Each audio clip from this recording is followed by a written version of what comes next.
The 6x6x6 can come across to many as an intimidating cube, but it really does not have to be. In this video, I'm going to tell you 6 things about that cube that will hopefully get you solving it in no time. Also, watch to the end to see a walkthrough solve. Fun fact, I'm releasing this video on the 6th of January at exactly 7:06, which if you think about it, is 666. Yeah, 6.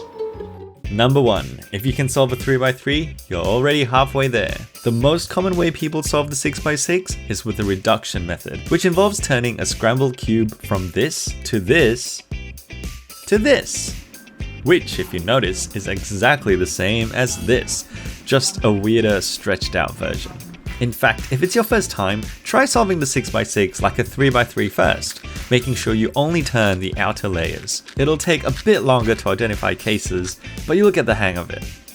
Oh, another random fact, the 6x6 can even be scrambled like a 3x3 or a 2x2 if you turn several layers at once.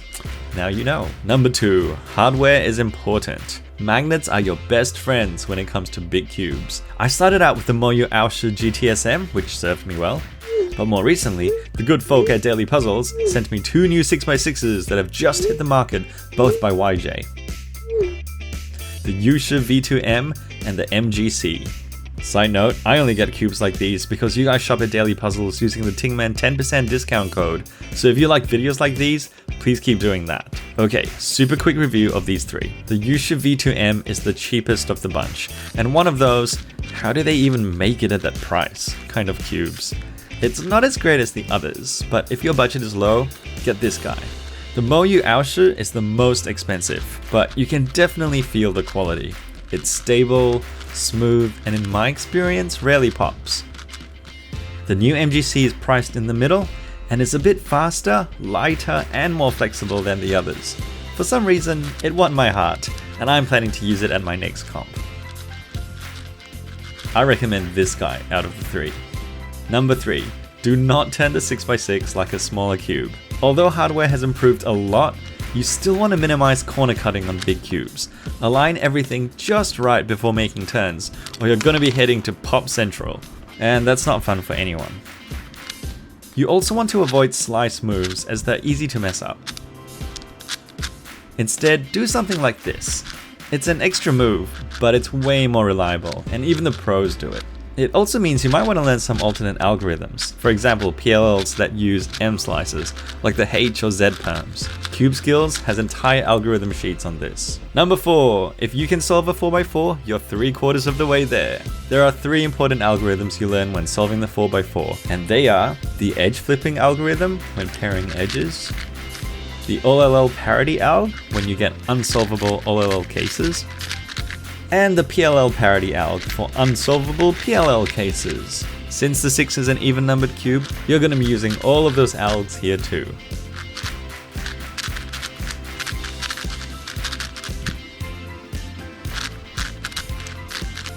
Also, just like the 4x4, the 6 has no fixed center, so you'll need to remember which color goes where. Number 5. The rest of 6x6 solving can be intuitive, but some algorithms will help. Here are some quick tips. When you're making your centers, think in bars. I usually start with the center 2, followed by the sides, but any order works really. It can feel like there are so many center pieces, but there are really only like 3 types. 4 inner centers, 4 corner centers, and 8 oblique centers. You can usually get the first 4 centers done fairly intuitively, but the last 2 will often need a trick called a commutator. Here's how it works. If you want this piece to go from here to here, line it up so it's in the same spot on each center, move that slice down, do a front move to take into a different slice, which you also bring down, then reverse the front move, bring the first slice back, do a front again, and bring the second slice back. Sounds complicated at first, but there's a rhythm and pattern to it that makes it easy to remember. Here's another quick example.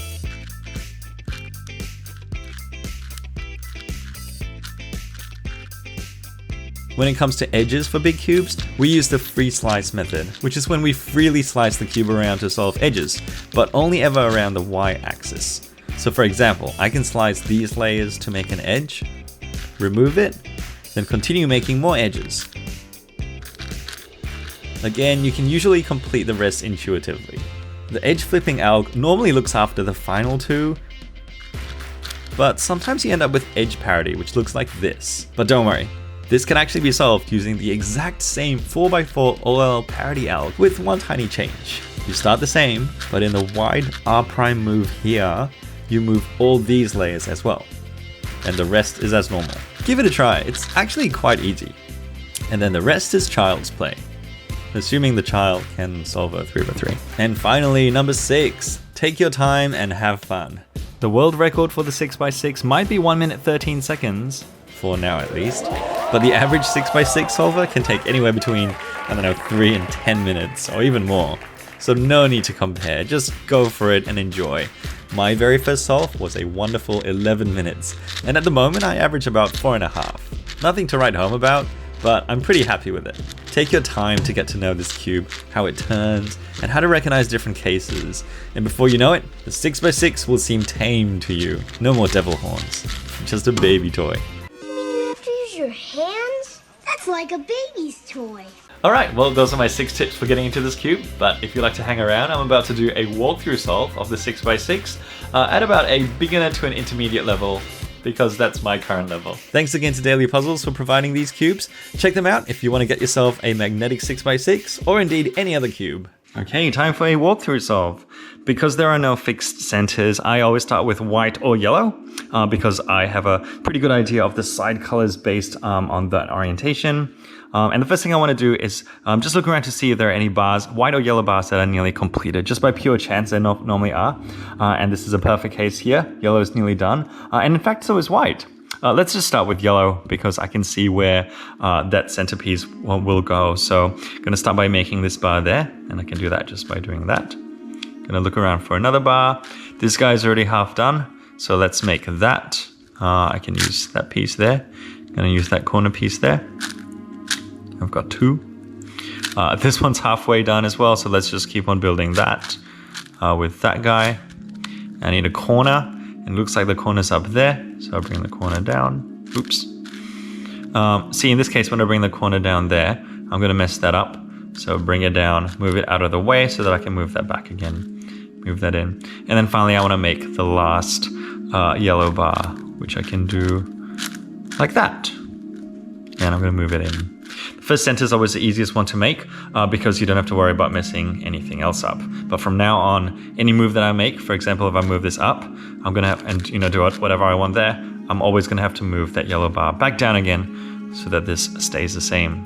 All right, let's build the white center on top. I can see that this is already nearly done, so I'm gonna complete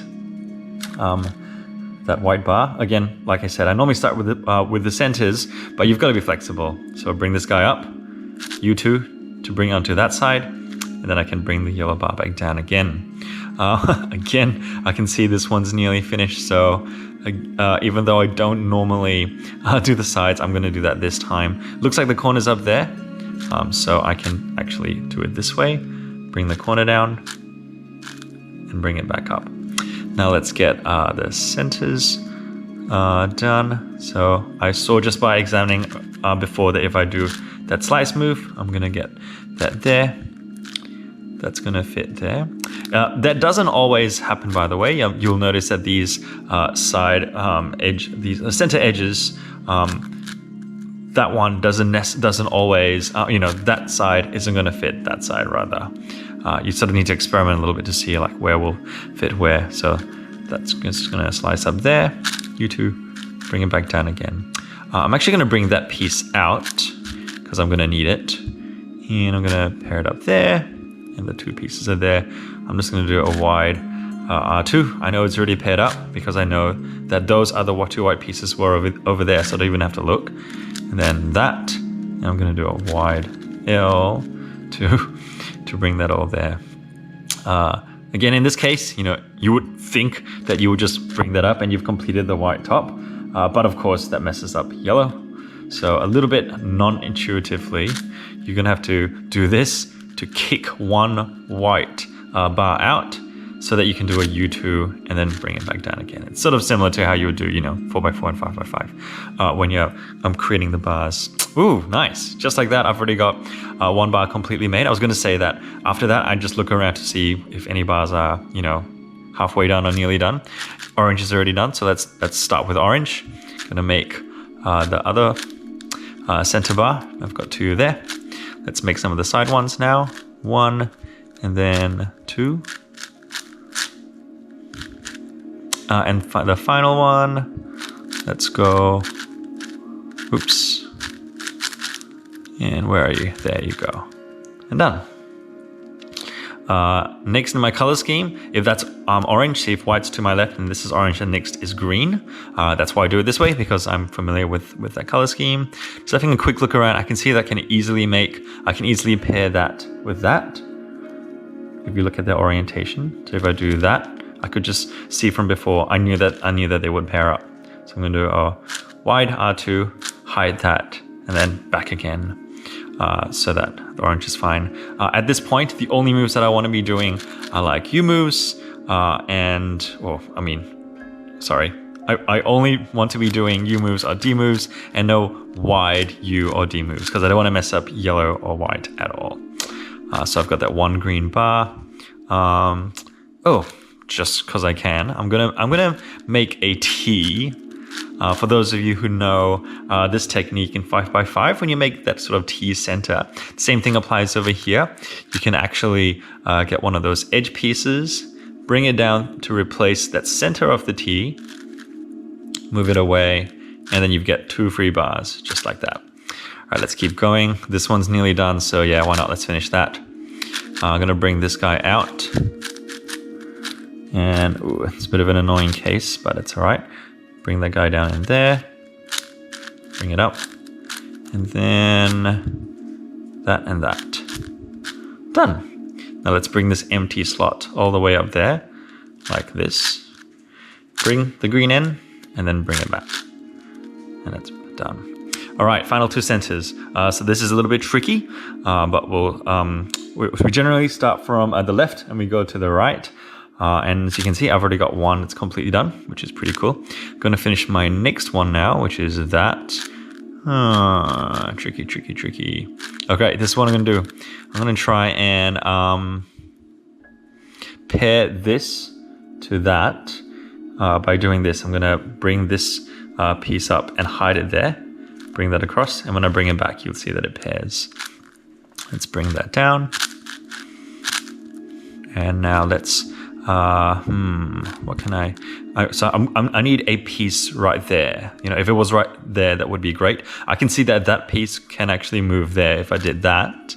And this is how I'm going to do it. I'm going to hide those 3 pieces there. I'm going to bring that piece down there by doing this. As you can see, that retains the 3 there. And now I can pair it up like this. Cool.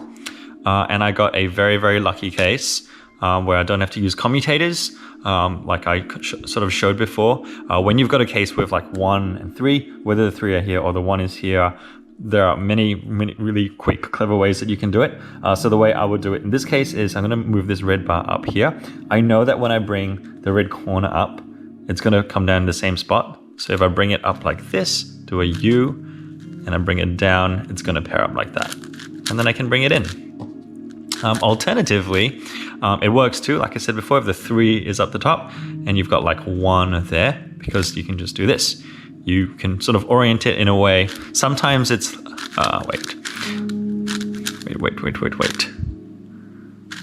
Oh yeah, sometimes it's like this and it doesn't like automatically pair up, but you can sort of just play around with it until it does. So that corner matches that up perfectly and I'm done. Centers finished.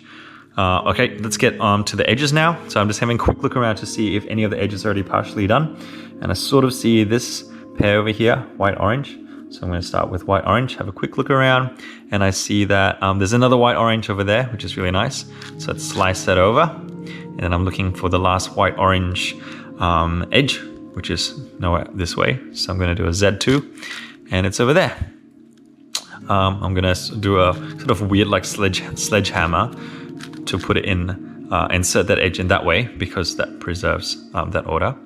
If I had just inserted it this way, it would have been misoriented. So slice, slice, slice. I've got that done. Now, instead of just sort of replacing it with any random edge, as many of you would know, you want to replace it with something that makes sense for the next edge that you're building. So in this case, I spot white, blue, and white, blue there. So I know that if I replace it with that one this way, I can instantly start building that. I don't see any other white blues at the top. I don't see any others there or there either. So Z2, let's keep going. And here we go. I see white, blue there, put it in, and a white, blue there, put it in. All right, so I'm just gonna keep going now. I see green, red, so let's do that. Put that in, pair that. I'll fix the fact that it's flipped later. And the last green, ooh, perfect, right there. It's down at the bottom, so you can do this nice sneaky trick. Replace that one with this. You've got 3 now. Flip edge, and then bring it back. And now it's paired. Let's do orange, blue. And no more on this side, so let's do a Z2. See orange, blue there. And my last, whoa, did I miss an orange, blue? I did, it was right there. Oops. Okay, let's insert that. And that one's done. Ooh, look at that, so nice. Nearly complete. I don't see any on this side, so I'm gonna flip around. Ooh, that's nearly complete too. And I'm gonna insert that this way so that that can go straight in. Done. I'm looking ahead there. So I wanna replace it in a way that gets the white, red over there. It's not on this side. Flip around and I see white, red right there. So perfect. White, red in there. And I've got that done. Let's do this edge, which conveniently is right there. I've filled my top 4 edge slots, and I only have 2 left over here. Let's do this yellow, red one. That, and then finally that. Done. Finish that. And I've filled in my top 4 edges and bottom 4 edges, so that's my first 8 edges done. At this point, I'm gonna fix all the centers, and then I'm gonna work on my last 4. So I can see here that I've got this done, which is really nice. I'm gonna bring this guy up over there. At this point, I do a lot of like edge flipping moves. There are nicer algs you can use, but that's just how I do it. So I'm gonna bring this top guy over, flip this edge so it goes up there and it goes back there, like this. Done. And then I can do the same to that over there. Now, there's 2 ways that I can solve this. One, I can take this edge out, so if like I've got a free a spare edge on top. Solve it, replace it, do it that way. Another way I can do it is I can do what I did before. So if I do F2, I can now do the slice, flip, slice thing. It's much of a muchness, doesn't really matter which one you do. Yeah, whatever. All right, I'm gonna keep going, I'm gonna make the yellow green now, so. That, and then, this is a really nice case when you have, oh wait, oops, I saw a color wrong.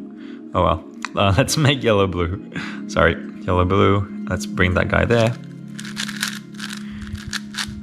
And then I wanna bring that guy in there. I'm gonna take this guy out. Bring this guy in. Nice. All right. Onto my last 2 edges. This is a 5x5 L case, which I happen to know the algorithm for, which is really handy to know. But I'm gonna solve it as if I didn't know that algorithm. So I'm going to just pick one of them to solve. Let's solve the yellow green. If I just did this, as you know, I don't have any other free edges to replace it with. So I'm gonna do this, 2, and then gonna do that, flip, wait, oh yeah, I want to flip this, so I bring yellow, green to the top, and now when I bring it back, I fix that. But I've given myself parity, which is a little bit annoying, but it's okay, because parity is not too hard to do.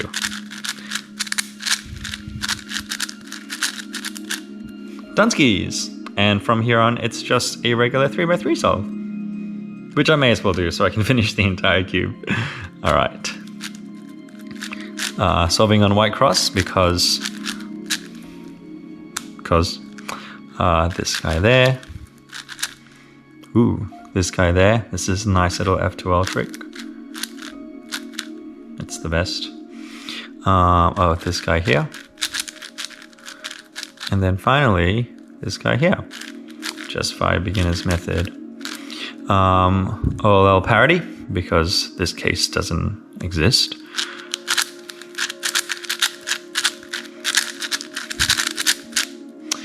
Which gives me this OLL. And finally, a beautiful A perm. Lucky me.